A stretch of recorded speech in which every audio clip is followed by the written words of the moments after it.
Living on Point. Istri Ridwan Kamil, Atalia Praratya resmi mendaftar sebagai bakal calon anggota legislatif DPR RI dari Partai Golkar. Pada Sabtu siang, Atalia menyerahkan berkas pendaftaran langsung ke kantor DPP Partai Golkar. Atalia akan maju di daerah pemilihan Jabar 1 meliputi Kota Bandung dan Cimahi. Atalia menyebut Ridwan Kamil yang membujuknya untuk terjun ke politik. Masuknya Pak Ridwan Kamil itu harus menambah kekuatan elektoral buat Partai Golkar. Nah, tentu kita minta Pak Ridwan Kamil menitipkan orang-orangnya ya, yang itu bisa menambah kekuatan Partai Golkar dalam pileg. Nah, salah satu yang dikirim itu adalah istrinya Pak Ridwan Kamil. Hai, kembali lagi di Living on Point. Setelah maju mundur untuk memutuskan maju nggak ya ke dunia politik, akhirnya Atalia Praratya, mungkin namanya masih kedengeran asing, tapi Anda pasti familiar kalau saya sebutnya Bu Cinta. Nah, itu dia orangnya. Bu Cinta alias Teh Lia Atalia Praratya, nama aslinya, akhirnya memutuskan untuk saya terjun ke dunia politik lewat Partai Golkar. Yang jadi pertanyaan ini, akhirnya milih terjun ke dunia politik khususnya Partai Golkar semata-mata karena ngikutin suaminya atau memang itu pilihan dari diri sendiri. Hai Teh Lia.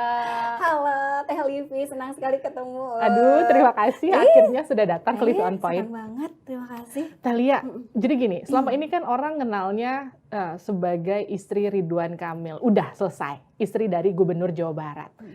Kenapa kemudian tiba-tiba memutuskan untuk ikut membantu, ikut semangat untuk kemudian melihat bagaimana urusan warga lebih dalam lewat dunia perpolitikan. Itu apa yang mendorong itu semua? Gini ya, kalau kita ngobrol dulu dikit nih. Jadi kita tuh kan mencintai negara ini ya. Kalau kita cinta sama negara, maka kita harus melakukan kerja-kerja kebaikan. Nah, saya melihat karena saya ini latar belakang saya ini adalah pendidik ya, saya ini dosen. Kemudian saya juga ini adalah penggerak masyarakat, saya ini aktivis sosial kemanusiaan, termasuk pejuang hak perempuan dan anak, maka itu bisa sebetulnya menjadi ranah perjuangan gitu. Jadi kerja itu kerja kemanusiaan gitu. Tapi apa dampak yang didapatkan hanya sekelompok orang atau mungkin lebih luas dari itu, tapi hanya sebegitu aja. Terus kemudian apa balasannya? Senyum warga. Waduh, itu udah bikin bahagia dan saya menyukai profesi itu gitu, terus terang seperti itu. Nah, tapi kemudian ada lagi hal-hal yang bisa dilakukan, yaitu masuk atau kerja politik. Nah, ini adalah kaitannya dengan bagaimana bisa memperluas manfaat yang bisa kita berikan begitu kepada masyarakat. Nah, saya ini tadi ya, organisasi saya ini banyak banget. Saya ini kalau kata Kak Emil perempuan yang hiperaktif gitu ya. Jadi semua saya kerjakan, tapi semua bertahap ya, strategik gitu. Jadi saya selesaikan dulu satu, saya terima lagi tantangan baru, seterusnya seperti itu.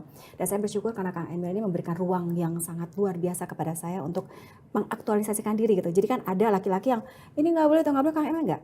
Selama teteh bisa melakukan dua hal aja. Yang pertama adalah keluarga tetap menjadi nomor satu, yang kedua jangan nama baik keluarga, silahkan gitu. Maka saya luar terus biasa, ya? sekolah lagi sampai kemarin S3 dan sebagainya, itu proses gitu ya.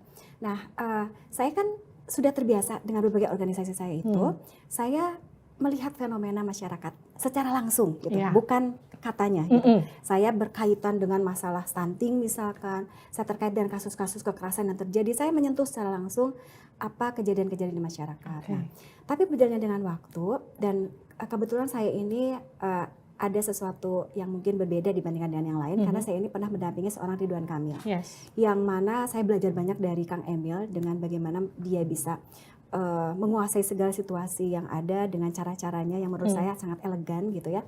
Jadi selama 10 tahun itu juga saya belajar bagaimana kekuasaan itu mampu untuk memberikan dampak yang sangat signifikan.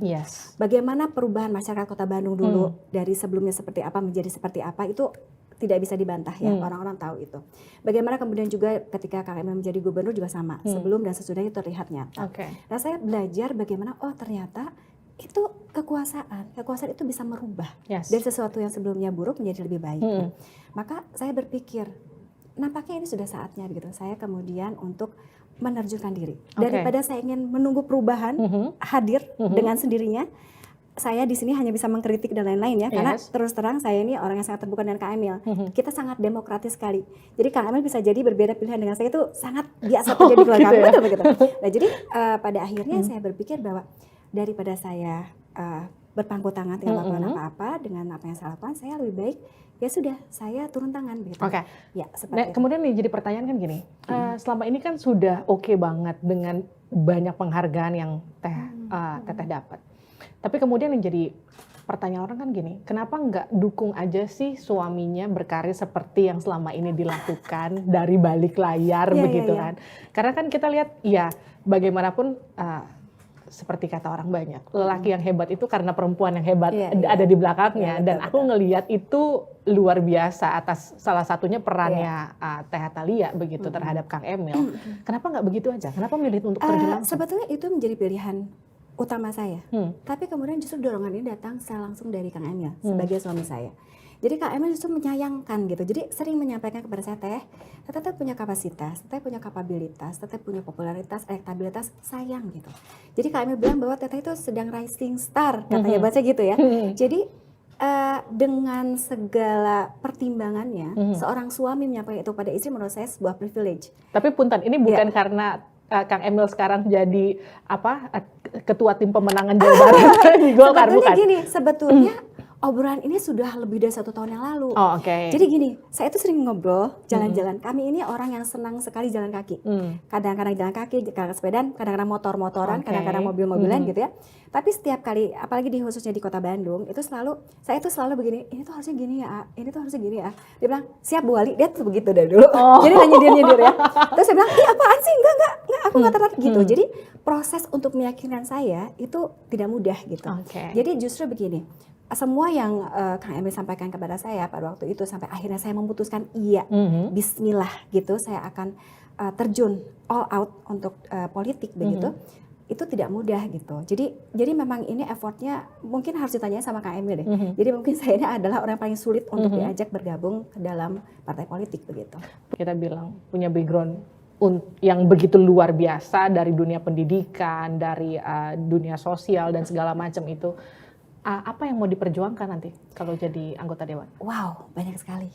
Karena fenomenanya di masyarakat luar biasa, luas ya.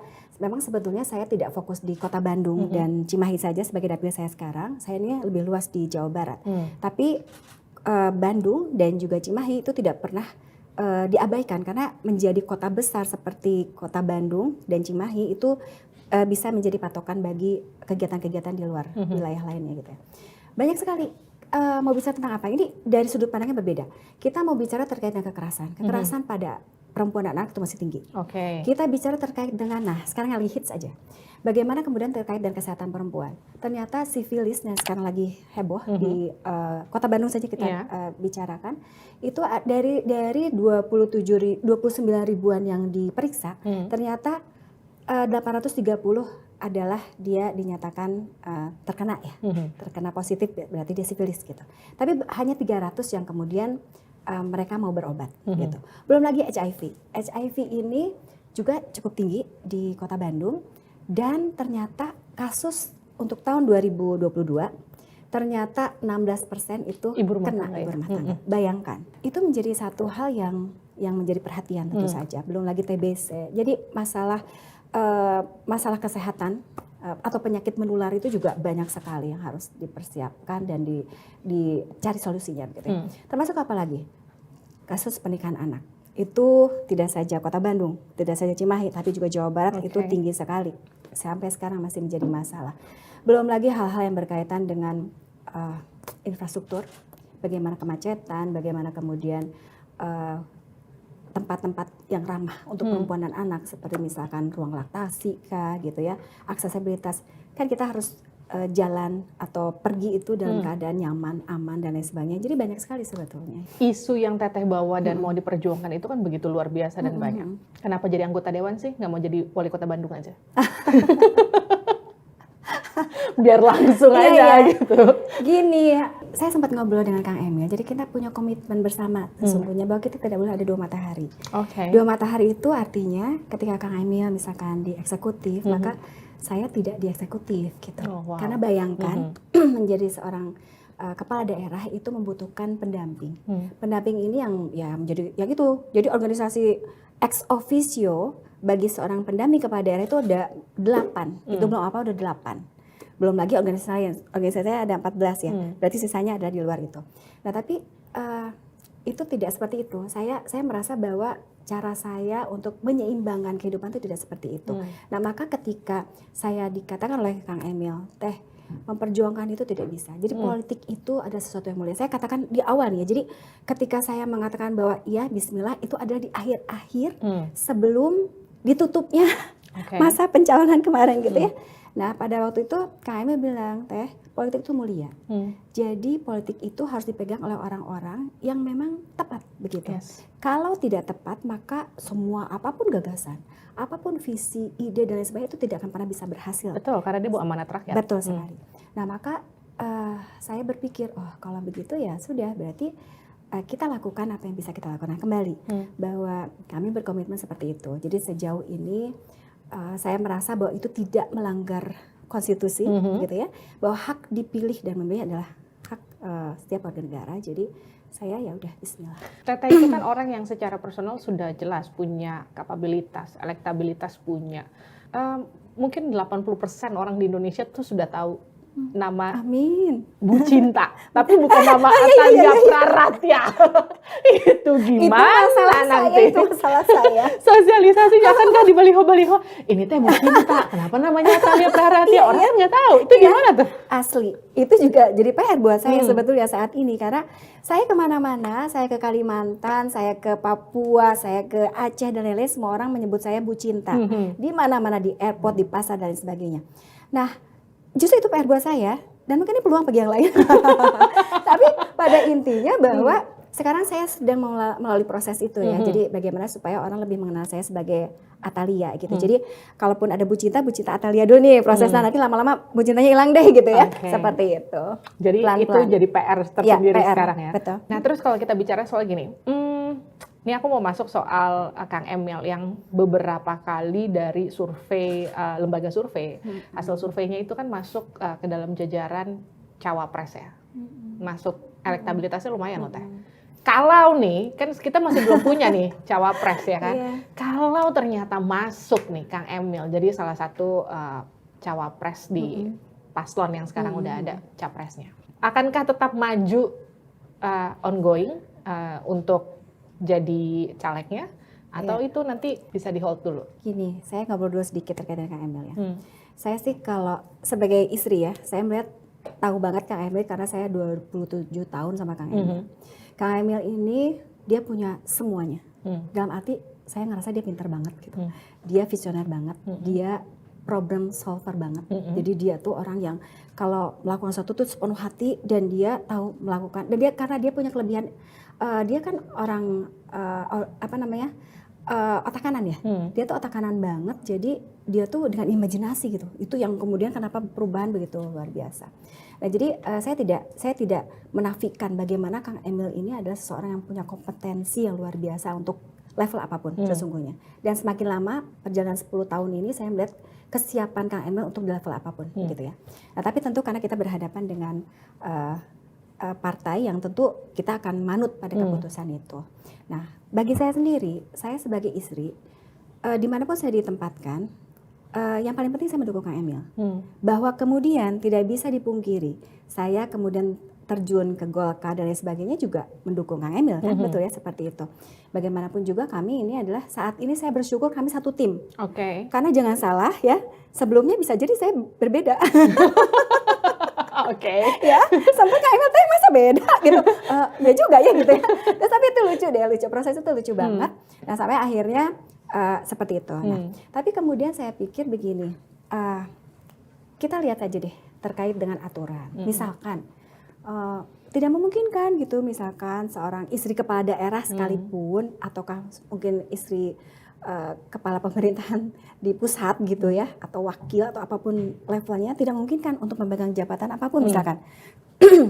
misalkan hanya bisa mendampingi, ya kita ikut saja aturannya. Saya tuh begini, saya tuh orang yang selalu mensyukuri setiap proses, setiap keadaan. Jadi saya tuh bukan seorang yang ambisius, sama seperti Kang Emil. Jadi bahkan Kang Emil tuh gini, sempat ngobrol dengan saya, Teh, kalau kita tidak kemana-mana nggak apa-apa kan? Oh nggak apa-apa. Betul juga ya, Kang Emil bukan orang yang tidak punya profesi. Dia tuh seorang arsitek yang mungkin kalau ini pun tidak masuk ke politik, maka dia punya banyak peluang lainnya. Saya pun demikian, saya seorang dosen, saya juga pengusaha, jadi saya kira juga tidak ada masalah. Jadi ini adalah ikhtiar kebermanfaatan. Saya kira masyarakat sekarang sudah cerdas, mereka sudah bisa melihat rekam jejak dan lain sebagainya. Jadi seperti itu. Jadi kembali, kalau saya sih kita lihat saja nanti prosesnya seperti apa. Saya sendiri siap untuk kemudian berjuang bersama-sama dalam ranah apapun. Teh, artinya gini, seorang Atalia Praratia ridho ya melepas apa yang kemudian sudah ada di depan mata. Taruhlah kalau saya katakan gini, elektabilitasnya udah pasti sudah oke lah ya. Maksudnya katakanlah kalau mau nyalek tuh bisa dikatakan kemungkinan besar ya tinggal bagaimana takdir Allah aja nanti ya. Amin. Artinya begitu kan, orang udah pasti tahu. Teh, melepas itu semua hanya untuk, saya nggak bisa bilang hanya untuk, karena memang itu dedikasi istri terhadap suaminya ya. Tapi maksudnya kita menurunkan, melepaskan ego kita, sesuatu yang kita inginkan gitu untuk pasangan kita. Itu komitmen Teh. Saya ketika memutuskan mengatakan iya kepada seorang Ridwan Kamil, dulu Kang Emil masih cungkring ya, agak hitam juga gitu. Kemudian saya katakan oke, ayo kita menikah gitu. Itu artinya saya sudah harus melepaskan ego saya. Dulu saya sempat loh, di awal-awal pernikahan saya kan hamil dan sebagainya, saya nggak kerja dulu, saya ngurus anak, itu sempat proses itu. Jadi semua tahapan itu saya lalui semua dengan ya udah gitu. Makanya saya tuh bersyukur punya ibu yang mendidik saya ya menjadi orang yang bersyukuran gitu. Jadi saya kan ngalamin agak susah dulu waktu di Amerika ya sama Kang Emil, tapi ketika orang bilang Teh Lia tuh dulu kasihan banget, saya bilang perasaan enggak, bisa aja gitu ya. Ya karena saya melalui proses itu, jadi semua itu ya saya nikmatilah perjalanannya. Bahwa suka duka kemarin ketika kejadian wah itu beratnya luar biasa, tapi saya lewati. Saya tahu bahwa Allah itu punya skenario terbaik lah buat saya dengan Kang Emil. Jadi selama kita menjaga komitmen, begitu saya kira semua akan baik-baik saja. Kemanapun insya Allah, yang penting makan baik di akhirnya. Masya Allah. Susah memang. Aduh, tuh belajar tuh. Saya juga harus belajar berarti sama Teh. Teh, jadi kalau misalnya ngomongin kembali lagi ke program, Teteh tuh punya program Sekoper Cinta. Betul, itu banyak sekali yang menanyakan apa Sekoper Cinta, ada kaitannya dengan cinta, Bu Cinta. Apa itu? Ataukah cinta yang sekoper? Apa itu Teh? Sekoper Cinta itu sebuah program menambah pengetahuan, termasuk keterampilan buat perempuan.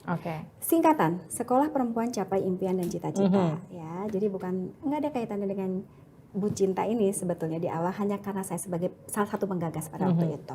Nah, program ini bergulir 2018 sampai sekarang 4 tahun lebih, 5 tahun. Alhamdulillah banyak. Jadi pembelajarannya itu kita bagi dua. Pertama dasar tematik, yang kedua adalah vokasi. Dasar tematik itu lebih ke pengetahuannya. Bagaimana perempuan tahu bagaimana cara mengurus anak, pola asuhnya seperti apa, bagaimana cara dia merawat organ kewanitaannya, bagaimana dia bisa menjaga hubungan dengan suami istri, kemudian juga dengan anak yang memiliki remaja dan lain sebagainya. Bagaimana kemudian dia tahu dasar-dasar menerapkan pencatatan keuangan bagi keluarga saja. Jadi fokusnya kepada pengetahuan. Sampai detail terkait dengan gizi, terkait dengan kebencanaan, kan di Jawa Barat itu hampir 2.700 kejadian kebencanaan dalam 1 tahun. Jadi kita masukkan terkait dengan konservasi air, itu semua dimasukin. Yang dasar banget pengolahan sampah dan itu awalnya seperti itu. Kalau yang kedua ini vokasi. Vokasi itu kita sebut keterampilan khusus. Jadi itu langsung fokus kepada pemberdayaan perempuan bidang ekonomi. Jadi dia belajar bagaimana cara memasak, karena supaya apa? Supaya dia bisa jualan, punya catering dan lain sebagainya. Kemudian dia make up juga, kecantikan, karena ternyata di kampung-kampung, di desa-desa itu butuh banget gitu ya, supaya bisa secantik Teteh Livi. Masya Allah. Terus kemudian juga ada lagi make up, kecantikan, make up, kemudian memasak, menjahit, IT dan juga e-commerce. Karena itu kita udah masuk tuh ke desa tuh, bahkan e-commerce pun dan IT kita masuk ke desa. Nah, ini kita dorong agar supaya kemandirian ekonomi itu muncul. Itu sudah lebih dari 1.400 lulusannya untuk yang vokasi, sementara untuk yang dasar dan tematik itu sudah 69 ribuan seluruh Jawa Barat. Saya bersyukur di Kota Bandung sendiri dulu tuh kita mencanangkan hanya 100 perempuan per tahun. Ternyata di tahun ini ada 1.500 perempuan. Jadi keinginan itu dari mereka sendiri dan itu saya acungkan jempol. Tapi kan ada kritikan tuh yang masuk. Betul sekali. Itu yang mau aku tanyakan. Gimana tuh Teh? Soal sesuatu yang kemudian niat kita baik, tapi tetap aja pasti akan ada kritikan yang muncul. Asli, tidak mudah untuk memperjuangkan sesuatu yang menurut kita sebagai perempuan itu penting sekali. Jadi jangan salah. Penolakan itu tidak saja datang dari kaum laki-laki, ya, tapi juga dari perempuan. Bahkan di legislatif kita dulu di awal-awal. Padahal kita semangat untuk memperbaiki bagaimana derajat perempuan. Ini berkaitan dengan pendidikan, ya, pendidikan itu dari sisi pengetahuan dan keterampilan. Bagaimana perempuan yang tadinya tidak tahu menjadi tahu, bagaimana perempuan yang tidak mau menjadi mau dan tidak mampu menjadi mampu, itu clear pendidikan di situ. Nah, tapi kemudian ya dari awal mungkin karena Kang Emil adalah sosok individu politik, ya, maka istrinya pun dianggap seperti itu gitu. Nah, jadi kemudian dianggap itu produk politik ya? Dianggap produk politik, padahal nggak ada sama sekali. Nih perjuangan ini sebetulnya semenjak Kang Emil menjadi wali kota, jadi dari dulu banget. Cuman gimana gitu, memperjuangkan itu yang sulit banget sampai akhirnya iya pun itu, waduh, masya Allah gitu ya. Nah, jadi saya bilang begini, ini program yang bagus dan sudah diteliti loh dengan nyata. Saya juga melakukan disertasi terkait dan itu dan dinyatakan bahwa ini sangat penting begitu ya, bahwa pemberian pengetahuan dan keterampilan kepada masyarakat itu menjadi salah satu tolak ukur pemberdayaan gitu ya. Nah, terus kemudian ketika tadi ya ada kritikan, saya kira tentu saya terima apapun untuk membuat program ini lebih sempurna gitu ya. Dengan segala keterbatasan itu tentu kita terima dan kita setiap tahun itu kita lakukan perubahan kok. Bahkan terkait dengan isi kontennya pun kita sesuaikan karena yang membuat konten itu saya langsung pada target sasarannya. Maksudnya begini, kebutuhannya apa nih? Oh, ternyata kebutuhannya adalah tentang tadi bagaimana mengolah sampah, maka DLH yang saya libatkan, dinas kebersihan saya libatkan di situ gitu ya, sama komunitas terkait dengan kebersihan gitu. Itu saya libatkan. Terkait dengan air, PDAM saya masukin. Jadi memang semua sumbernya sumber-sumber yang kompeten. Terkait dengan kesehatan anak, IDAI. Kesehatan keluarga, IDI saya masukin. Jadi memang dari mereka gitu, mereka berkontribusi gitu. Nah, jadi menurut saya itu memang tidak pernah sempurna karena setiap tahun pasti ada perubahan dari sisi konten sekalipun, dari sisi penyelenggaraan sekalipun, karena dulu itu hanya 2.700 Teh untuk sekali pelaksanaan kegiatan. Sekarang itu dalam 1 tahun bisa 27.000, bayangkan peserta didiknya.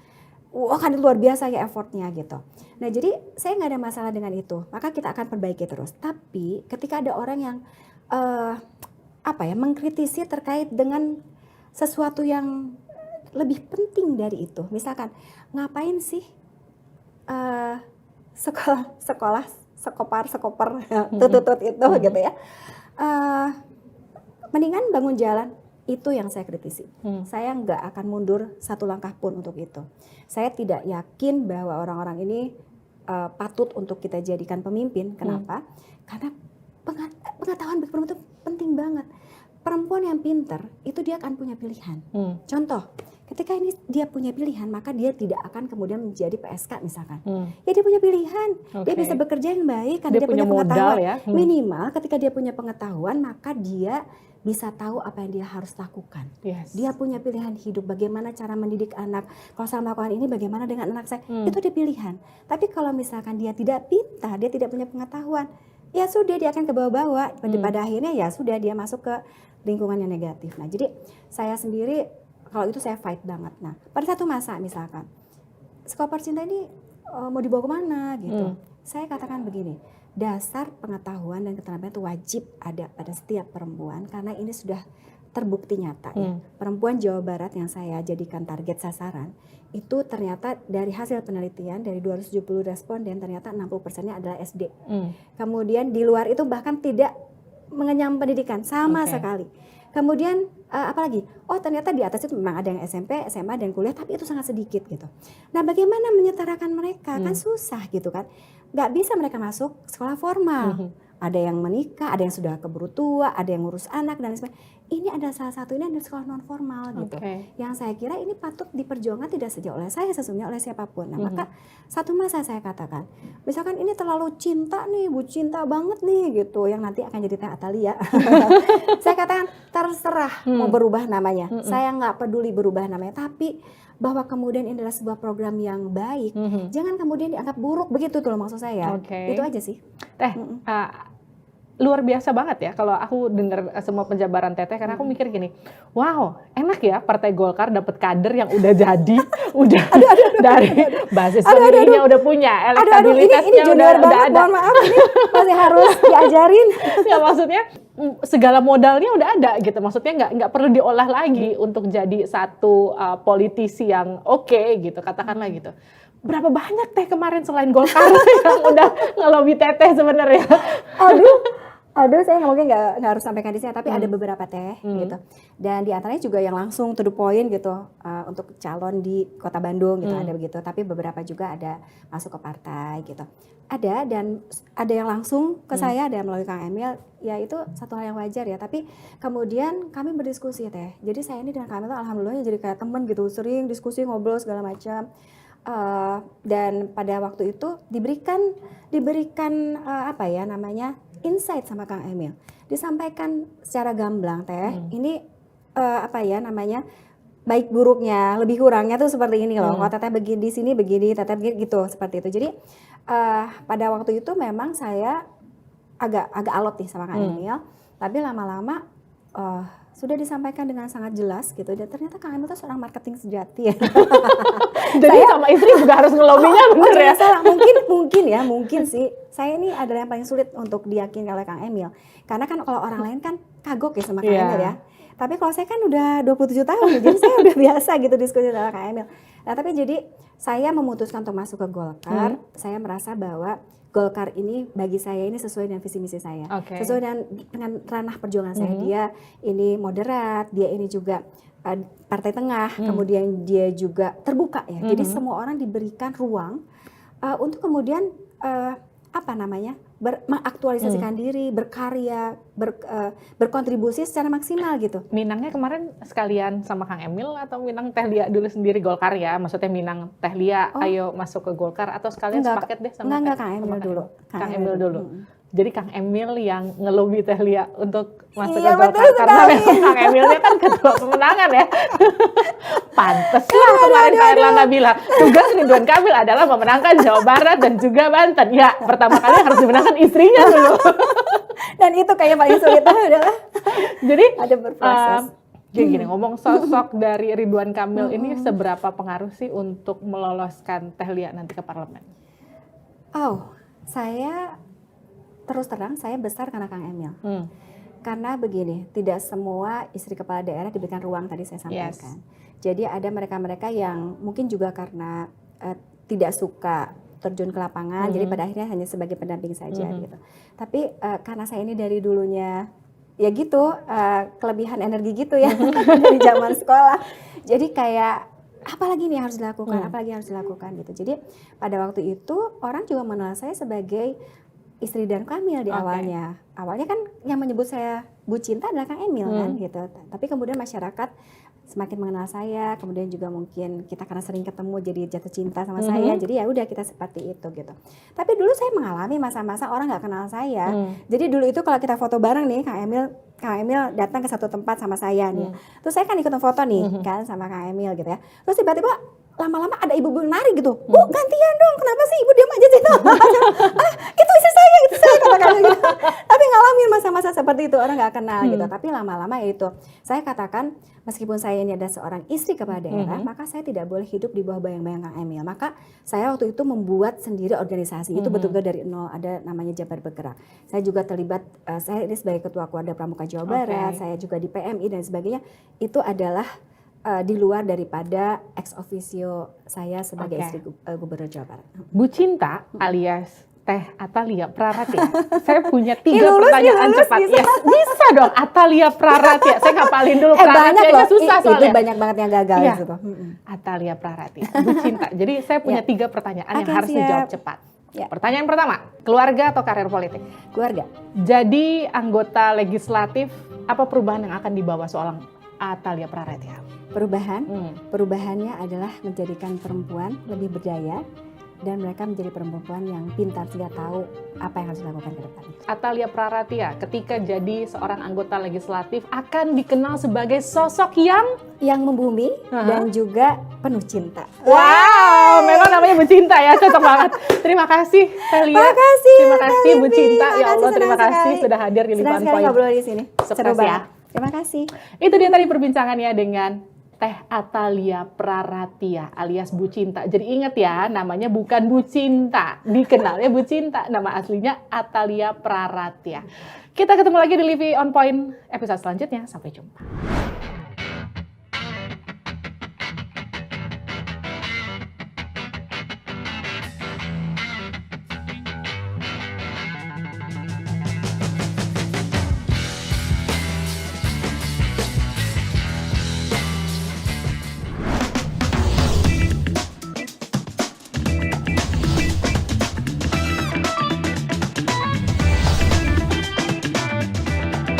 Livi on Point.